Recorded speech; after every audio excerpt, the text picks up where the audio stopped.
Hi guys, നമ്മളിപ്പോൾ ഇന്ന് ഉണ്ടാക്കാൻ പോകുന്ന ഒരു സ്പെഷ്യൽ മരിച്ചിനി റെസിപ്പിയാണ്. അപ്പോൾ അതിനായിട്ട് നമുക്ക് ആദ്യം വേണ്ടത് ഒരു മരിച്ചിനി എടുത്ത് ഇതേപോലെ എന്തൊരു കട്ട് ചെയ്യുക. എന്നിട്ട് നമുക്ക് 2-3 വെള്ളത്തിലൊന്ന് നന്നായിട്ടൊന്ന് കഴുകി എടുത്തിട്ട് ഒരു പാത്രത്തിലേക്ക് നമുക്ക് മാറ്റാം.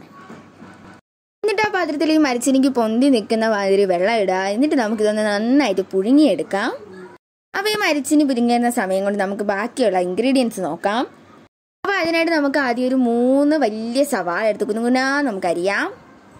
എന്നിട്ട് നമുക്കൊരു കഷ്ണം ഇഞ്ചിയും പച്ചമുളകും കൊണ്ട് ചെറുതായിട്ടൊന്ന് അരിഞ്ഞിട്ട് കൊടുക്കാം. ഇനി നമുക്കിതിലേക്ക് കുറച്ച് കറിവേപ്പില മുറിച്ചിട്ട് കൊടുക്കാം. ഇത്രയും ചെയ്ത് വരുമ്പോഴത്തേക്ക് നമ്മുടെ മരിച്ചിനി നന്നായിട്ട് വെന്ത് കാണും. അതിലേക്ക് കുറച്ച് ഉപ്പും കൂടി ആഡ് ചെയ്യുക. എന്നിട്ട് നമുക്ക് ആ പുഴുങ്ങിയ മരിച്ചിനെ ഒരു പാത്രത്തിലോട്ട് മാറ്റാം. ഇനി ഇതിലേക്ക് നമുക്ക് കുറച്ച് കുരുമുളക് പൊടിയും കൂടി ഇട്ട് കൊടുക്കാം. അടുത്ത നമ്മൾ ചേർക്കാൻ പോണ കുറച്ച് അരിപ്പൊടിയാണ്. അരിപ്പൊടിയും കുറച്ച് ഉപ്പും കൂടി ഇട്ട് കൊടുക്കാം നമുക്ക്. എന്നിട്ട് ഇതിനെ നന്നായിട്ട് കൈ കൊണ്ട് തന്നെ നമുക്ക് ഇതൊന്ന് കുഴച്ചെടുക്കാം. ഇത് കുഴയ്ക്കുമ്പോൾ ശ്രദ്ധിക്കേണ്ട കാര്യം മരിച്ചിനികളൊന്നും കട്ടയായിട്ട് കിടക്കാൻ പാടില്ല. നന്നായിട്ട് കുഴച്ച് ഒരു ചപ്പാത്തി പരുവത്തിലാക്കി എടുക്കണം. നമുക്ക് വേണമെങ്കിൽ ഇത് കുഴയ്ക്കുമ്പോൾ കുറച്ച് വെള്ളം കൂടി ആഡ് ചെയ്ത് കൊടുക്കാം.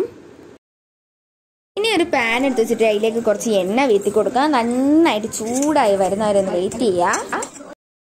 നമ്മൾ കുഴച്ച് വെച്ചേക്കുന്ന മാവിനെടുത്തൊരു ബോളാക്കി മാറ്റാം. ഇനി നമുക്ക് ഈ ബോൾസിനെ ഒന്ന് ചെറുതായിട്ട് പ്രസ് ചെയ്ത ശേഷം നടുക്കൊരു കുഞ്ഞി ഹോളും കൂടി ഇട്ട് കൊടുക്കാം. നമ്മളുടെ എണ്ണ നന്നായിട്ട് ചൂടായി വന്നിട്ടുണ്ടെങ്കിൽ നമ്മൾ ഈ റെഡിയാക്കി വെച്ചേക്കുന്ന എടുത്ത് എണ്ണയിലിട്ട് പൊരിച്ചങ്ങ് എടുക്കാം. ഇനി ഇതിന്റെ കളർ ഒന്ന് മാറി വരുമ്പോഴേക്കും നമുക്ക് ഇതിനെ എടുത്തൊന്ന് തിരിച്ചിട്ട് കൊടുക്കാം.